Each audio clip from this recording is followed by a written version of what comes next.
1932, I was making some pictures for Samuel Goldwyn, the greatest independent producer in the whole world.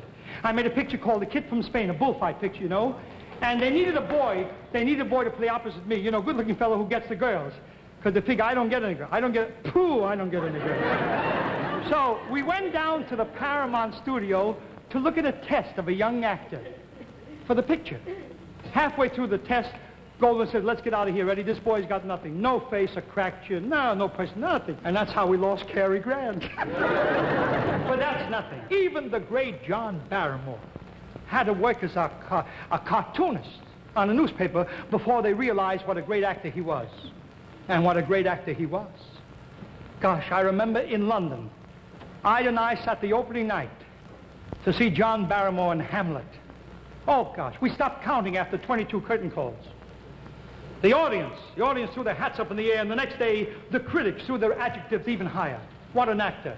And what a delightful ego he had. Oh, did he have an ego? Oh, he was on my show many times. One time he said to me, Edward, my son, my greatest regret in the theater was that I could never sit out front and watch me.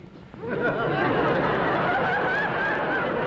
know, I never talk about John Barrymore without thinking a little bit about Orson Welles, who has some of the Barrymore in him.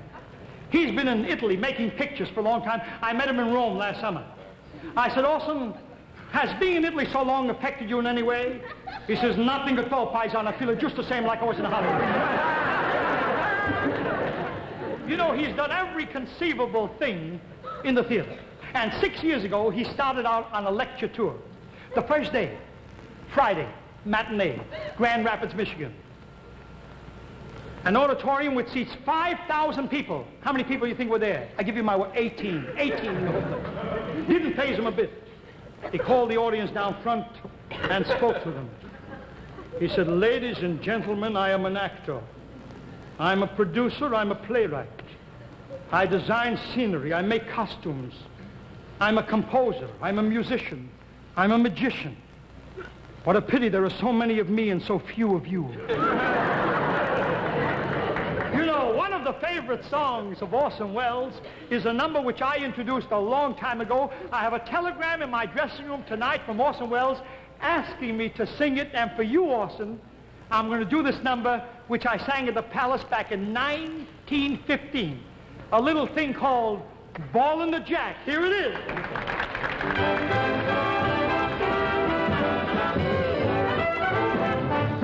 Folks in Georgia about to go insane. I'm the only person who's to blame. I'm the party introduced it there. So give me credit for knowing a thing or two. Give me credit for springing something new. I will show this little dance to you, and when I do, you'll say that it's a bear. First you put your two knees close up tight. Swing to the left, then you swing to the right. Step around the floor kinda nice and light. Twist around and twist around with all of your might. Put your loving arms out in space, then you do the eagle rock. Style and grace. Put your foot way around. Bring it back. That's what I call ballin' the jack, yeah. Oh.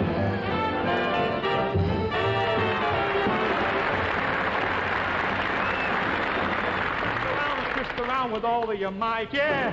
Not bad for a grandfather, huh? Way around, bring it back, and that's what I call ballin' the jack.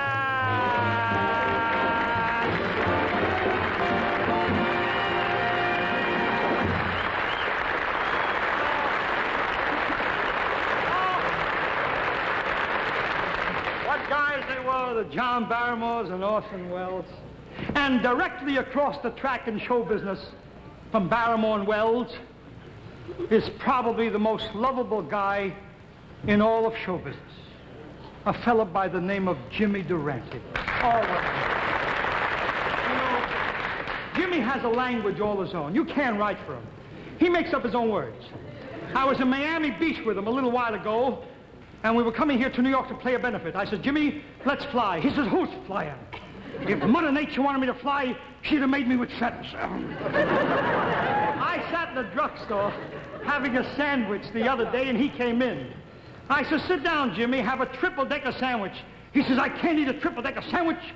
My nose gets stuck in a second deck. You know, my friends, I go back with Jimmy Durante further than with any other guy in show business. Carrie Walters in Coney Island, don't faint. The year 1909. I was a singing waiter, and so was Eddie Jackson. And Jimmy Durante was our piano player. And we had an unwritten law. You could never say to a customer, this song I don't know, no matter what it was. If you never heard it in your life. You never heard it, you'd yell the title to the piano player. He never heard it. He'd play something, you'd sing something, and the guy thought he heard something. Like, for instance, the guy called you over and says, hey, you, come here. You with the big eyes, come here. I want you to sing Easter Sunday night. Doing a show for the USO on Easter Sunday night. Okay, Jimmy, Easter Sunday night for the...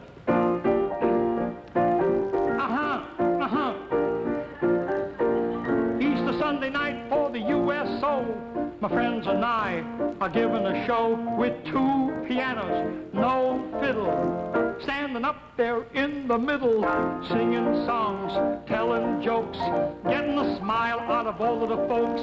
Gotta get going, mustn't be slow. Easter Sunday night for the USO.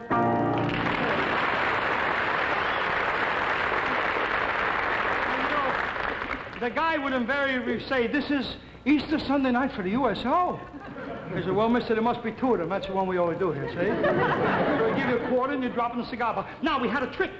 In the event the guy asked you for a song, the title of which you could do nothing with, we had a trick. We'd sing the title directly in his puss, see? Walk around the room with double talk for the rest of the song, come back for the title, and the darn fool thinks he heard something, you know? Like this, if the guy should say, hey, you, come here. Hey, Banjo Eyes, come here. Do you know the song, standing outside of Lindy's restaurant and looking at the wonderful stuff in the windows and in the back and the people are reading in Lindy? Do I know that? Jimmy, standing outside of Lindy's looking through the window with a hole that busted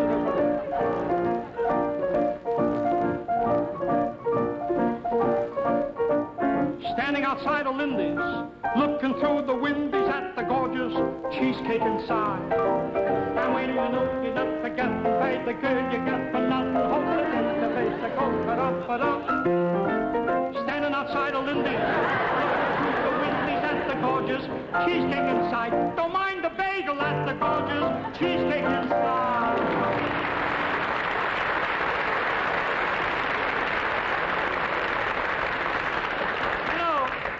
You know, Jimmy Durante taught me a song in those days, which I do to this very day for sentimental reasons. Every time I sing the song, I think about Jimmy, and I don't know how you can have a nicer thought. It's a song called Josephine, Please, No Lean on the Bell. Here we go. Josephine and Joe were so in love, oh, so in love, so much in love. In the hall for hours they would stay. When Josephine came in, she'd hear her mother say, Josephine, please don't lean on the bell. When you go, please don't push the bell.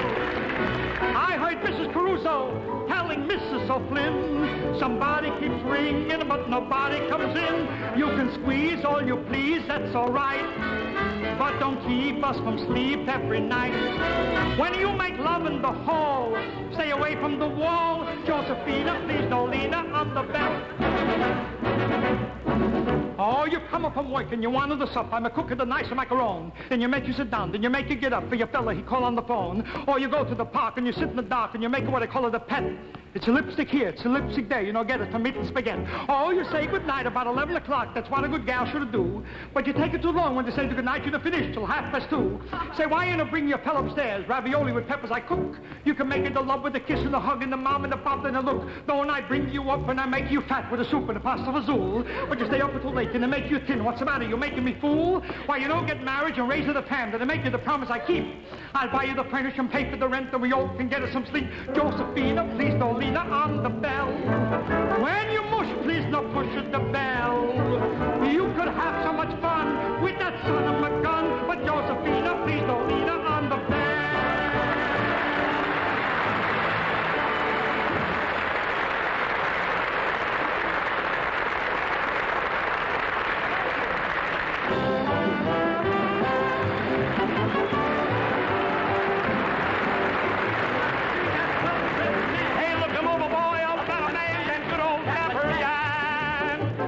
have your suit for 150. Take a look at my egg stock for 20. Don't I look different? Yeah! Give me that well-dressed man. Hey, look him over, boy. I'm a better man than good old Dapper Dan. Say, I hope you don't think this is the only suit I own. No. It's ridiculous. Why, I spent $3,000 for mothballs alone. Jimmy, that well-dressed man. Now deny that if you can. Now, Eddie. What, Eddie? Can you sing a duet? A duet? Why, Jimmy, I could even sing with you. Now, wait a minute. Not so fast. I'm going to put you to the test. Okay, Jimmy, and I'm going to try to do my best. I love the birds, the pretty things, honey, because they all love you. Does that annoy you? Oh, no. Say, I love each one. I mean, beneath that old sunbathe. Yes, because they all love you. Say, I love the big, the big, the big, the big. I love the bird, the big. I love the bird, you, me.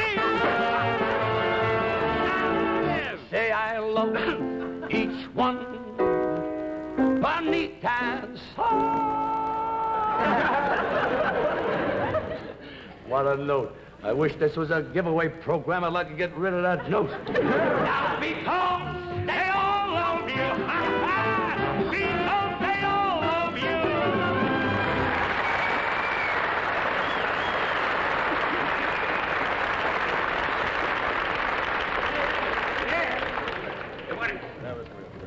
Oh, thank you very much. Thank you. Did you get a tip? Yeah. Put it in the box. Say, tell me something. What, Jim? Why don't that Eddie Cantor put all his tips in the box? What's the matter with that guy? Hey, Banjo Eyes! We were talking it over just now. Yeah? How's it you don't put all the tips in the box? Well, Jimmy, I didn't get any tips. You can search me. I didn't get any tips tonight. You didn't? No. Search it. All right, here. Wait a minute. What are you searching me for? I don't trust you either. Jimmy, I didn't get any tips, but this old man, see this old man over there? He promised me a big piece of change if I do 2 more songs for him. You won't get nothing from him. Oh, yes, I will. I said you I won't get... tell you what, how do you know? Well, he's my father. And I've been buying his beers all night. This is your father? Well, don't you notice the resemblance? I got his nose. Yeah, but did you have to take the whole thing? Another remark like that, and that apron goes back to Fanny Farmer. Hey, Banjo Eyes. Yeah. How about the Darktown Stutter? Hey, Jimmy, Darktown Strutter. I'll be down to get you in a taxi, honey. Tomorrow night about Wait a minute. To get you in a taxi. Wait a minute. I'll be down. What's the matter? Well, don't you sing and stop applauding yourself. Take it again. All right.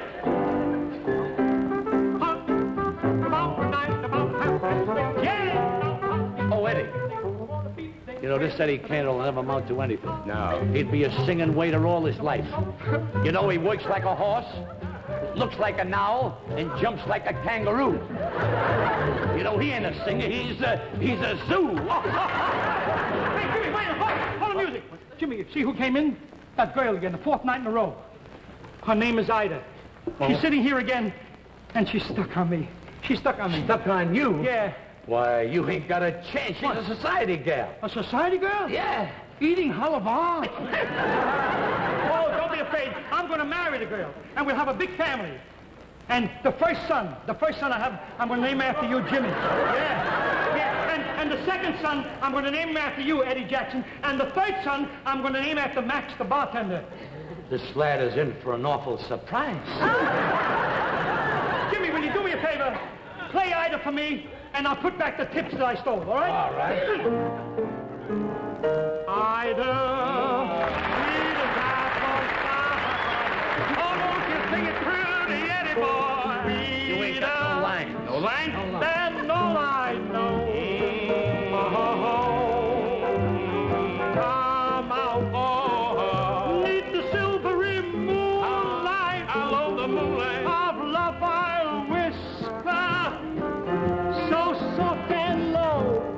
Sorry, I'm here with my chaperone. Seems though I can't live without you. Come on and listen, my pretty eyed do. Oh, you idolize you, and you know I love you. I denies you.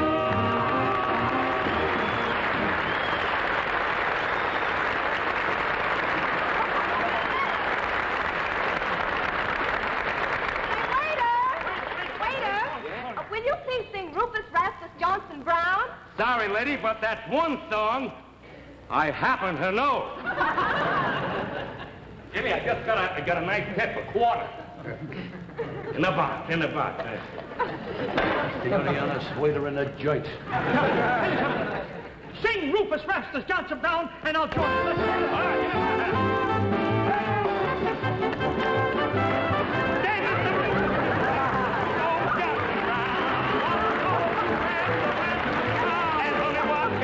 And how are you going to pay? Never had a bit of sense. What's the line? Okay, and you know and I know that red means go. The landlord is going to put us out in the snow. Say, Mr. Rufus Rastus, good old Johnson Brown, what you going to do when the rain comes down? Say, Mr. Rufus Rastus Johnson Brown, what you going to do when the rain comes down? What are you doing? Johnson there, well, you know and I know that means so. Rufus Rastus Johnson Brown. And I know that means so. Landlord's gonna put us out of the snow. Wait a minute. What's the matter? What's the matter with the piano? What's the matter with the piano? I play sweet and it comes out delicatessen.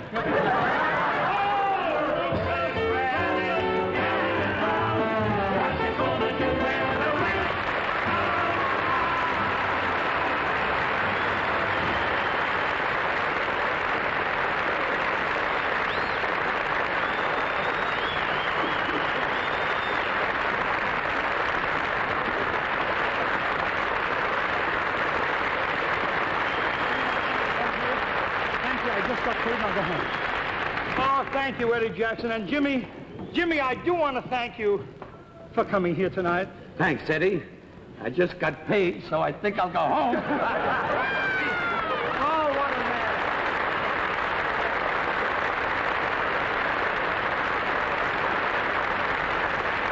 What a man. How the Kefauver Committee can use us, Jimmy Durante and myself. Imagine with my eyes and his nose, what I wouldn't see he could smell. You know something? Jimmy was president at my first night when I went on the radio back in 1930. Oh, the people that we had. And then there came into my radio life a young girl by the name of Dinah Shore. I'll never forget the night I took her to sing for the late President Roosevelt. She must have sung 20 songs. They couldn't get enough of her. And this was a fateful night for me, too, because the president said to me, Eddie, I'd like to see you in my bedroom in about 10 minutes. I went up and he said, would you help me organize 1 million men in this country to pay $1 a year to join the National Foundation for Infantile Paralysis? And I said, Mr. President, why confine it to 1 million men? I can get you 10 million people. Just give me the use of your name and your address. You have a very lovely address here. And I can get you all kinds of people. They'll all send in their 10-cent pieces. And you can't tell, Mr. President, one day you may lick infantile paralysis with this March of Dimes. He said, Eddie, you may not know it, but you just got our slogan. And that, ladies and gentlemen, was the birth of the March of Dimes.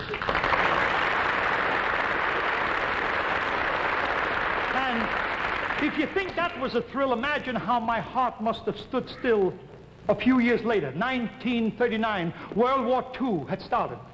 Thanksgiving Day, we were having dinner at my home. I'd have tuned in the president speaking from Warm Springs, Georgia. And imagine how my heart must have stood still when at the conclusion of his speech he said, Today I received a telegram from my good friend Eddie Cantor in which he states, it's nice to be living in a country where the leader sits down to carve up a turkey instead of a map. Bless you, Eddie Cantor. And you know something?